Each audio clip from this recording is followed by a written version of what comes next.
Hi friends, welcome to my channel timely point.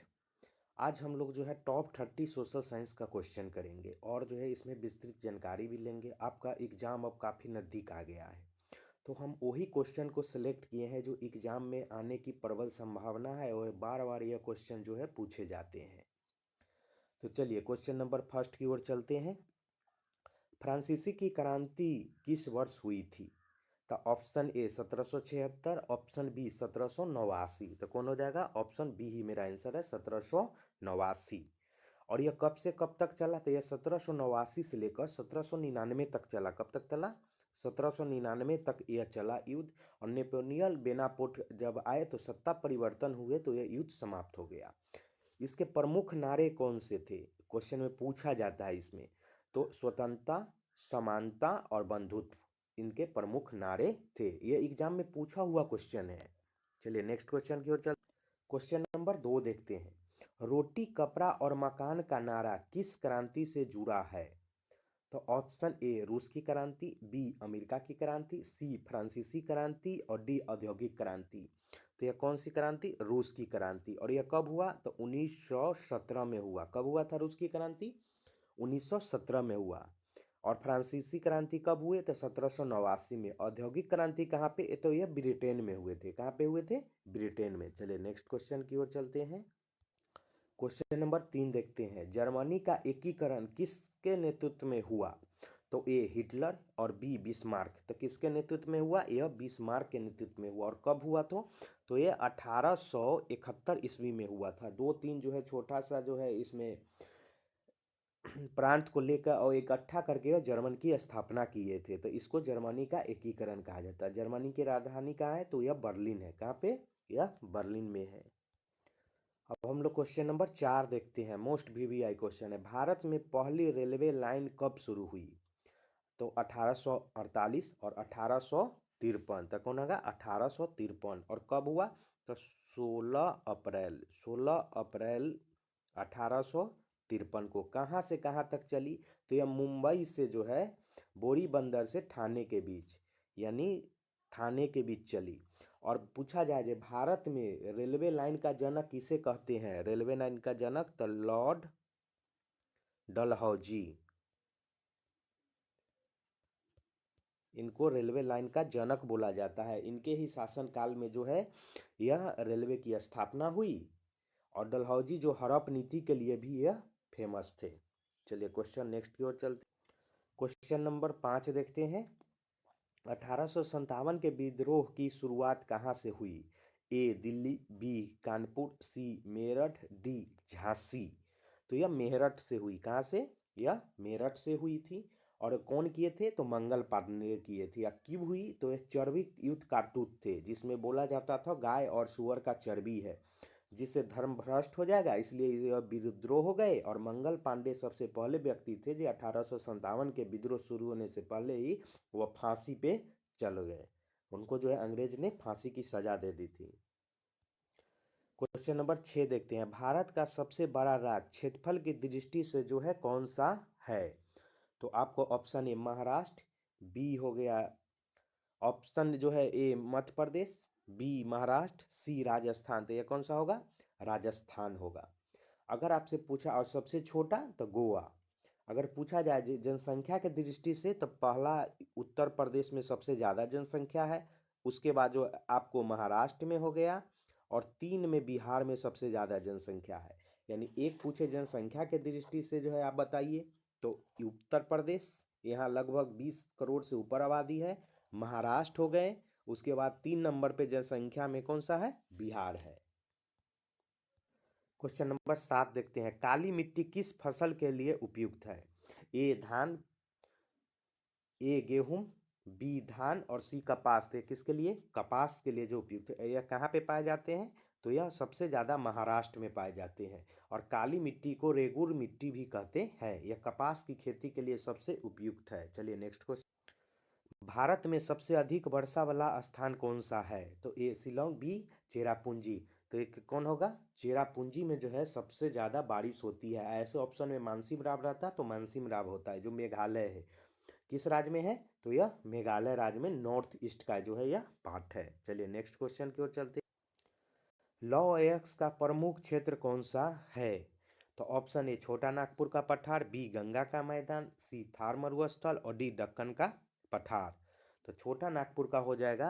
छोटा नागपुर पठार में जो है लौह अयस्क ज़्यादा पाए जाते हैं, यह झारखंड साइड में है। चलिए, गंगा का मैदान फैला हुआ है उत्तर प्रदेश, उत्तराखंड, उत्तर प्रदेश, बिहार, झारखंड और पश्चिम बंगाल। थार मरुस्थल जो है यह कहाँ पे है? तो यह राजस्थान में। कहाँ पे है? राजस्थान में जो है यहाँ के मरुस्थल को थार बोलते हैं, और थार देखिएगा एक 4 चक्का बाइक भी है। दक्कन का पठार कहाँ है? तो ये दक्षिण भारत में। कहाँ पे है? दक्षिण भारत में। चलिए नेक्स्ट क्वेश्चन की क्वेश्चन नंबर 10 देखते हैं। भारत में मानसून किस दिशा से आता है? ए उत्तर पूर्व, बी दक्षिण पूर्व, सी दक्षिण पश्चिम। तो कौन सा होगा? यह दक्षिण पश्चिम से आते हैं और 1 जून को भारत में प्रवेश करते हैं। कहाँ पे? तो केरल। किस राज्य में? तो सबसे पहले जो है आपको जो है किस राज्य में होते हैं? तो केरल में। अगर आपसे पूछा जाए जो बिहार में सबसे ज़्यादा बारिश किस जिला में होते हैं? तो किशनगंज। किसमें? किशनगंज में होते हैं बारिश। क्वेश्चन नंबर 11 देखते हैं। लोकतंत्र में सत्ता का स्रोत क्या है? तो किसके पास? राजा जनता या जनता के पास होते हैं, जिसको डेमोक्रेसी बोलते हैं। जनता के द्वारा जो है यहाँ पे लोकतंत्र यानी सरकार चुने जाते हैं। Question number 12। भारतीय संविधान कब लागू हुआ? 15 अगस्त 1947, बी 26 जनवरी 1950। तो यह जो है कब लागू हुए? 26 जनवरी 1950 को हमारे संविधान लागू हुए। और अंगी बन के कब तैयार हो गए? तो 26 नवंबर 1949 को यह हो गया। संविधान बनने में कितना समय लगा? तो 2 वर्ष, 11 महीना, 18 दिन जो है इसको बनने में लगा। संविधान सभा के अध्यक्ष कौन थे? तो भीमराव अंबेडकर थे। संविधान का पिता किसे कहते हैं? तो भीमराव अंबेडकर को बोलते हैं। चलिए नेक्स्ट क्वेश्चन की। भारत में संघीय शासन प्रणाली है क्योंकि एकल सरकार है, 2 स्तर की सरकार है। तो यह क्या हो जाएगा? 2 स्तर। यहाँ राज्य के लिए कुछ अलग नियम है और केंद्र, यह 2 भागों में बढ़ जाते हैं। तो यह 2 स्तरीय सरकार है। तो पूछा जाए जो आपसे, तो 2 स्तर का जो है सरकार है। चलिए नेक्स्ट क्वेश्चन नंबर 14। राष्ट्रपति का चुनाव कौन करता है?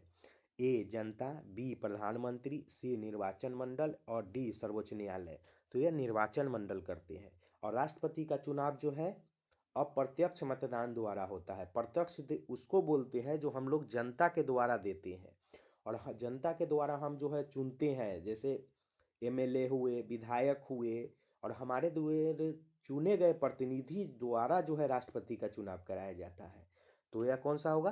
तो निर्वाचन मंडल हो गया। और कैसा चुनाव होता है राष्ट्रपति का? तो अप्रत्यक्ष मतदान होते हैं।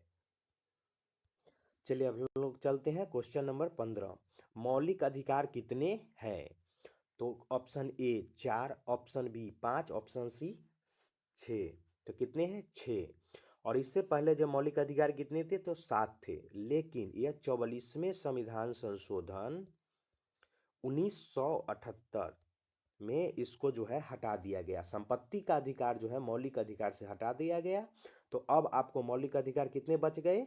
तो 6। आपसे पूछा जाए जो कौन सा जो है मौलिक अधिकार को जो है हटा दिया गया, तो संपत्ति का अधिकार कब हटा दिया गया? तो 44वें संविधान संशोधन 1978। चलिए नेक्स्ट क्वेश्चन की ओर चलते। क्वेश्चन नंबर 16 देखते हैं। प्राथमिक क्षेत्र में कौन सी गतिविधि आती है? तो उद्योग, बी व्यापार, सी कृषि। कौन सा होगा? कृषि जो है यह प्राथमिक में आते हैं। उद्योग कौन में आएंगे? दूसरे में आते हैं। बैंकिंग किस में आएंगे? तो यह तृतीय सेक्टर में आते हैं।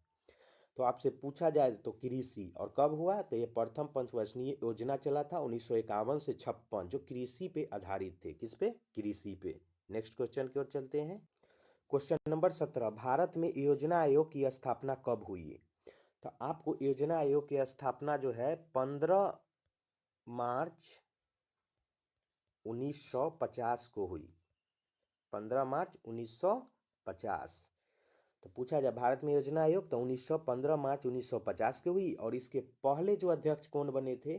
तो पंडित जवाहरलाल नेहरू प्रधानमंत्री योजना आयोग के अध्यक्ष होते हैं। लेकिन 2015 में जो है योजना आयोग को समाप्त कर दिया गया और नीति आयोग बनाया गया। तो अभी नीति आयोग के अध्यक्ष कौन है? तो आपको प्रधानमंत्री होते हैं जो नरेंद्र मोदी है। चलिए क्वेश्चन नंबर 18 देखते हैं। मानव विकास सूचकांक किसने जारी किया है? ए विश्व बैंक, बी आईएमएफ, सी यूएनडीपी। तो और ये कौन होंगे? यूएनडीपी द्वारा मानव विकास जो है सूचकांक जारी किया जाता है। विश्व बैंक जो है, जिसको वर्ल्ड बैंक बोलते हैं, इसका हेडक्वार्टर कहाँ पे है? तो वाशिंगटन डीसी अमेरिका में है। आईएमएफ इंटरनेशनल मॉनेटरी फंड बोलते हैं, इसका हेडक्वार्टर कहाँ पे है? तो वाशिंगटन डीसी में ही है। WHO world world health organization, इसका कहाँ पे मुख्यालय है? तो जिनेवा। कहाँ पे? जिनेवा। जिनेवा जो है स्विट्जरलैंड में है। कहाँ पे? स्विट्जरलैंड है, यूरोप महादेश में। नेक्स्ट क्वेश्चन की ओर चल। क्वेश्चन नंबर 19 देखते हैं। गरीबी रेखा का निर्धारण किस आधार पर होता है? ए आय, बी उपभोग, सी कैलोरी और डी उपयुक्त सभी। तो यह सभी के द्वारा हम गरीबी का आकलन करते हैं। कितना इनकम है, आय है, कितना वो उपयोग करता है, कितना कैलोरी यानी ऊर्जा, इस पर भी निर्धारित किया गया था। तो यह इसका आंसर सभी होंगे। नेक्स्ट क्वेश्चन की ओर चलते हैं। Question number 20।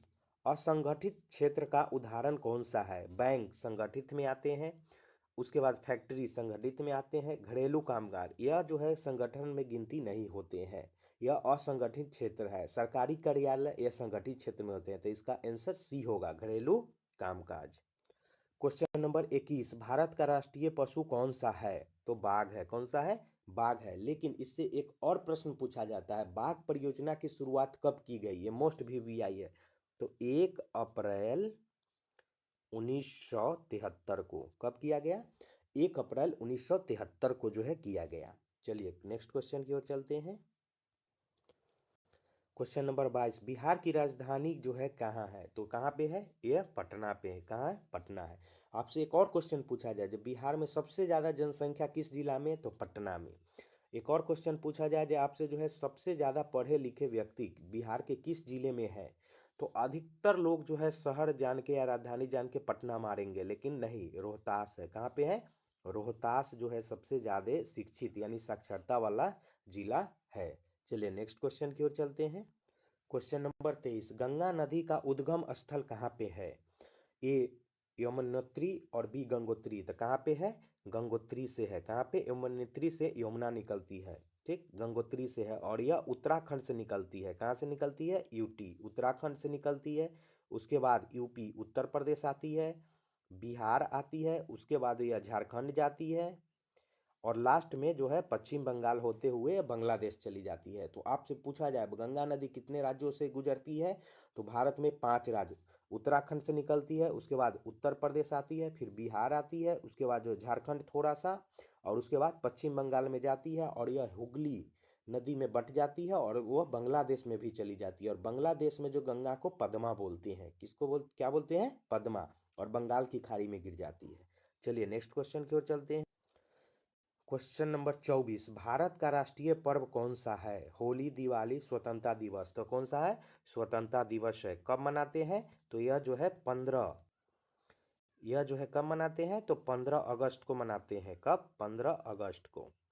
उसके बाद पूछा है, 3 ही जो है भारत का राष्ट्रीय पर्व है और एक है 26 जनवरी गणतंत्र दिवस और 2 अक्टूबर गांधी जयंती। यह 3 जो है राष्ट्रीय पर्व है। चलिए नेक्स्ट क्वेश्चन की ओर चलते हैं।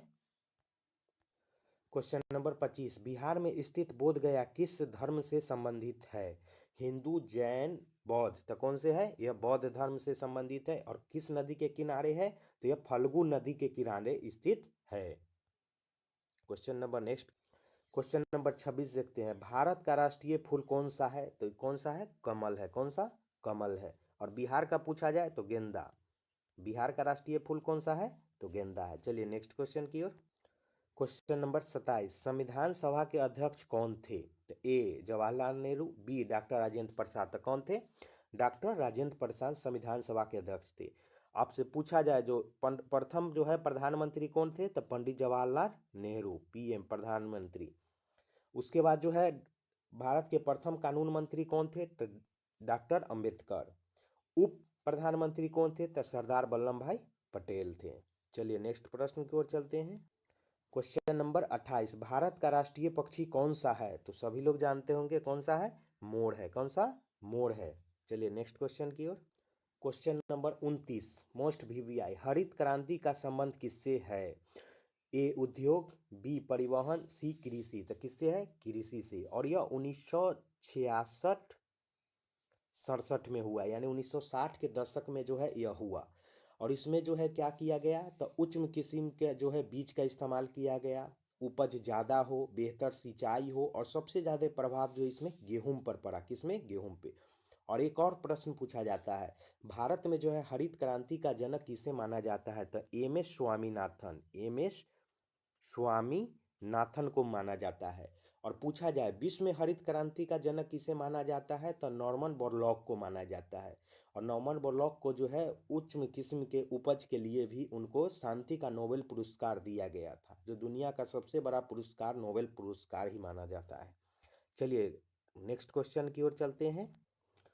और आज का लास्ट क्वेश्चन, बिहार को किस नदी को देन कहा जाता है, तो option A Son, B Gandak, C Ganga और डी कोसी। तो किसको बोला जाता है, तो गंगा, कि गंगा की लंबाई बिहार में ज़्यादा है इसलिए गंगा को बोला जाता है। अगर गंगा ऑप्शन में नहीं रहता तब कोसी होता। और आपसे पूछा जाएगा से भी हमारे जो है बिहार की राजधानी पटना किस नदी के संगम पे है, तो गंगा और सोन के जो है संगम पे है। और कोसी नदी जो है कहाँ से यह निकलती है, तो यह जो है सप्तकोशी यानी 7 नदियों से मिल के यह नेपाल से निकलती है और सुपौल से निकलती है। और यह सुपौल से होते हुए जो है यह जो बिहार का शोक बोलते हैं, और यह जो है कटिहार के पास जो जाती है और यह गंगा में मिल जाती है। कोसी नदी को बिहार में काफ़ी तबाही लाती है, हर साल बाढ़ ही लाती है। चलिए आशा करते हैं आप लोग को जो है काफ़ी अच्छा लगा होगा। प्लीज़ आप लोग लाइक सब्सक्राइब जरूर कीजिए। फिर मिलते हैं नेक्स्ट क्लास में, तब तक के लिए धन्यवाद।